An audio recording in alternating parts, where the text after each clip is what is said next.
विनायक द्विवेदी जी, कानपुर से। श्री हरिवंश महाराज जी। महाराज जी, मेरा प्रश्न है कि मैं सरकारी पदों के चयन के लिए तैयारी कर रहा हूँ। काफी समय से तैयारी में लगा हूँ, लेकिन कभी कभी आत्मविश्वास की कमी और दिमाग में ये संशय आ जाता है कि जो मैं कर रहा हूँ वो सही चयन है या फिर इसमें बदलाव करना चाहिए। महाराज जी, इस परिस्थिति में मुझे क्या करना चाहिए? हम तो सिर्फ प्रिया प्रीतम भजन भगवत प्राप्ति, ना हमको अभी सरकारी नौकरी की है, ना हम करने का कोई लक्ष्य है, ना हम उसके विषय के ज्ञाता है। बचपन से भगवत मार्ग में रहे हैं, तो वैसे हमने तो एक बोर्ड में लिखवा रखा है कि आप हमसे प्रश्न केवल परमार्थ का, अध्यात्म का, भगवत मार्ग का करें। पर उसमें भी जब कोई गृहस्थी में अपनी समस्या का समाधान उसे हम भागवती की, तो हम इतना जरूर कहते हैं, उत्साह संपन्न मदीर्घ सूत्रम क्रिया विधिज्ञम विष्णे सुशक्तम सूरम कृतज्ञम दृढ़ सौहृदय से लक्ष्मी स्वयं याति निवास है। तो जगत की उन्नति के लिए कह रहे हैं ये श्लोक। जागतिक ईश्वरी की प्राप्ति, चाहे नौकरी हो, चाहे व्यापार हो, चाहे किसानी हो, चाहे किसी भी का उत्साह संपन्न, कभी अपना उत्साह टूटने नहीं देना चाहिए। वो तभी नहीं टूटेगा जब भगवान का आश्रय होगा। कर तुम अकर तुम अन्यथा कर तुम सर्व समर्थ मेरे भगवान है। आज मैं यहां हारा हूं तो कल जीत जाऊंगा। उत्साह तभी आपका संपन्न रहेगा जब भगवद आश्रय है। उत्साह संपन्न, हर स्थिति में अपने को कभी निराश नहीं होने देना, कभी टूटने नहीं देना, कभी हारने नहीं देना, क्योंकि कभी संपत्ति का योग होता है, कभी विपत्ति का होता है, कभी अनुकूलता आती, कभी प्रतिकूलता आती, कभी जय आती, कभी पराजय आती है। ये द्वंद्व चलते रहेंगे, चाहे कोई भी हो, सबके जीवन में आते हैं। पर हमें उत्साह संपन्न बनना है। इसके लिए भगवद आश्रय अंदर से चलना चाहिए। हरि शरणम, हे भगवान मैं आपकी शरण में हूं। तभी आप इस लोक में उन्नति प्राप्त कर सकते हैं, उत्साह संपन्न हो सकते हैं।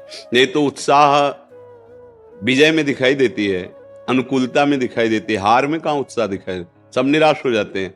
लेकिन वही शूरवीर है जो हार में भी निराशा ना आने दे और किसी भी कार्य को आगे के लिए न टाले, दीर्घ सूत्री न बने। इसलिए मदीर्घ सूत्रम अदीर्घ सूत्री, तत्काल जो कार्य हमें कल करने के लिए दिया गया है, भले संपन्न कल हो, लेकिन चिंतन के द्वारा हम पूरा आज ही कर लेते हैं कि ऐसे से ऐसे ऐसे ऐसे करना है। हम कार्य की सफलता का पूरा अपने दिमाग में बैठा लेते हैं चिंतन के द्वारा। जैसे उत्तम रसोईया वही है जो बनाने के पहले दिमाग में बना ले।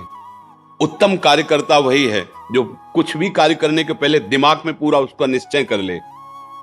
ऐसे ही मदीर्घ सूत्रम, किसी कार्य को आगे टाले ना। अगर इस संसार में उन्नति प्राप्त करनी, हमें परीक्षा 1 महीने बाद देनी है, लेकिन आज ही प्रश्न कर लिया जाए तो उसका उत्तर हम दे देंगे, ऐसी तैयारी रखनी चाहिए। कल के कार्य को आज ही संपन्न करने की वृत्ति रखना है। क्रिया विधिज्ञम, जिस कार्य में लगे उसको विधान से करें, मनमानी नहीं। चाहे वो पढ़ाई हो, चाहे वो व्यापार हो, चाहे वो किसानी हो, अलग अलग विधान होते हैं ना। व्यापार का अलग विधान होता है, नौकरी का अलग विधान होता है। अलग अलग जो विधान है, जो सिस्टम है, बिल्कुल ठीक उसके अनुसार आपको ज्ञान होना है। क्रिया विधिज्ञम, और जो कार्य आपको दिया गया है वो एकाग्र होकर करें। व्यसने स्वशक्तम, आपको जो व्यापार है, जो भी कार्य दिया गया, पढ़ाई, जो नौकरी, उसमें आसक्त हो जाइए संसारिक उन्नति के लिए। अगर हमें आर्मी में जाना है तो जो कल हमारी परीक्षा होगी उसको हम जानकारी करके पहले आज ही हम उसमें पुष्ट हो जाते हैं। अगर इतने किलोमीटर दौड़ना तो 1 किलोमीटर और आगे की हम रफ्तार बढ़ा के रखते हैं। इतनी ऊंचाई तो इससे और ऊंचे, इतना अभ्यास। क्रिया विधिज्ञम व्यसने सुशक्तम शूरम, हृदय को सदैव बलवान रखे। हृदय में कभी दुर्बलता, नीचता हमारे हृदय को छू ना जाए। अगर हृदय बलवान रहेगा, आपका संकल्प दृढ़ रहेगा, आपका भाव दृढ़ रहेगा, तो पराजय भी आपकी विजय का हेतु बन जाएगी। शूरम और कृतज्ञम, अगर कोई आपका उपकार करता है तो कभी विश्वासघात न करे, उसका कृतज्ञ रहे। अगर एक बार भी उसने कोई हमें धर्म की शिक्षा दी, हमारे को बचाया, हमारे को वो सत्य मार्ग पर, तो हम सदैव कृतज्ञ रहें। हम ऐसा विश्वासघाती स्वभाव हमारा ना हो। दृढ़ सौहृदय से, पूरा परिवार या मित्र मंडली, हम ऐसे आचरण करें कि वो हमें प्यार करे सौहृदय से, कि यार ये तो अपना बंदा इतना विश्वसनीय है कि अगर किसी भी तो इससे धोखा नहीं हो सकता।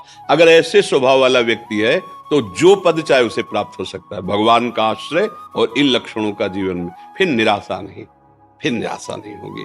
अगर आप अच्छे आचरण नहीं करेंगे, पाप कर्म करेंगे, तो जो बचे हुए सुकृत हैं वो भी नष्ट हो जाएंगे। अगर जो उन्नति का मार्ग है वो भी पतन के मार्ग में बदल जाएगा।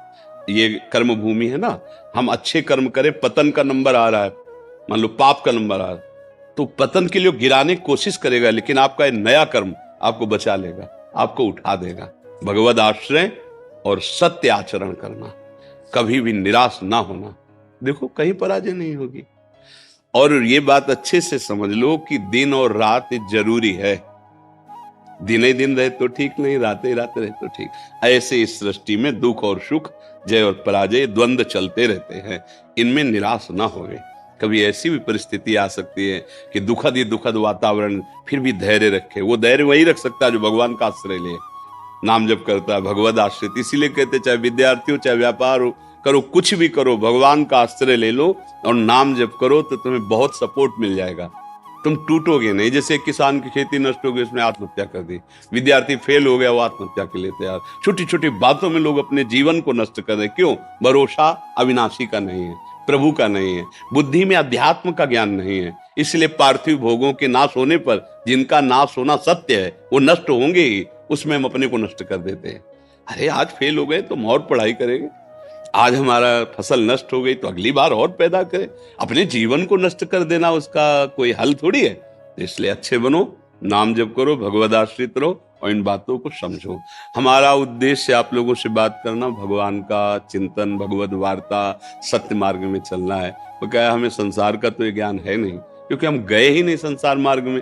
बचपन से इधर चले तो हम शास्त्र के अनुसार तो बोल सकते हैं। अब आप किसी ऐसे विषय संसारी, तो हम गए नहीं, हम उसको जानते ही नहीं, तो कैसे उस विषय पर बोले जी।